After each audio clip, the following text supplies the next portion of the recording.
शिवसेना पक्ष आणि चिन्हाबाबतची आजची सुनावणी संपली आहे। पुढच्या आठवड्यामध्ये पुन्हा सुनावणी होणार आहे। मंगळवारी किंवा गुरुवारी सुनावणी होण्याची शक्यता आहे।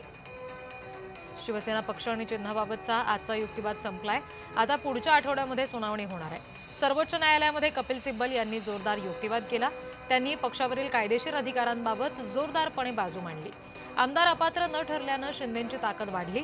आधी 31 चे 39 आमदार झाले, नंतर 56 झाले। सत्ता ही चुंबकासारखी असते, असा युक्तिवाद कपिल सिब्बल यांनी केला। कपिल सिब्बल यांनी मांडलेले हे मुद्दे आपण बघितले। आता पुढच्या आठवड्यामध्ये पुन्हा सुनावणी होणार आहे। शिवसेना पक्ष आणि चिन्हासंदर्भातली आजची जी सुनावणी होती ती संपलेली आहे।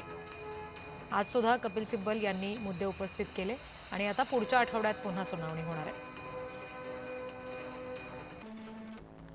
आणखी काही तपशील आपण बघतोय। तेव्हाचं शिंदे सरकार बेकायदेशीर होतं असं युक्तिवादादरम्यान कपिल सिब्बल यांनी म्हटलं। निवडणूक आयोगानं घेतलेल्या निकालावर आधी निर्णय द्या, त्यानंतर अपात्रतेवर निकाल देता येईल, असं सिब्बल म्हणाले।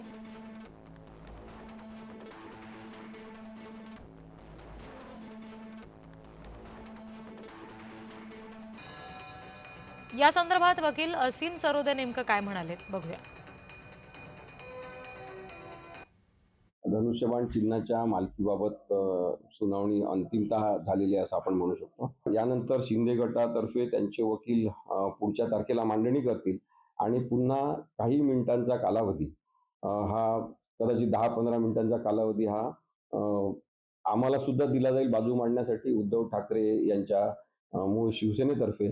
तेव्हा कपिल सिब्बल सर आणि ॲडव्होकेट देवदत्त कामत हे पुन्हा काही मिनिटं बाजू मांडतील की उर्वरित मुद्दे जे आहेत ते कव्हर करण्यासाठी। परंतु संविधानिक दृष्टिकोनातून अत्यंत स्पष्ट अशी केस आहे, न्यायालयाच्या लक्षात आलेलं आहे असं नक्की म्हणता येईल।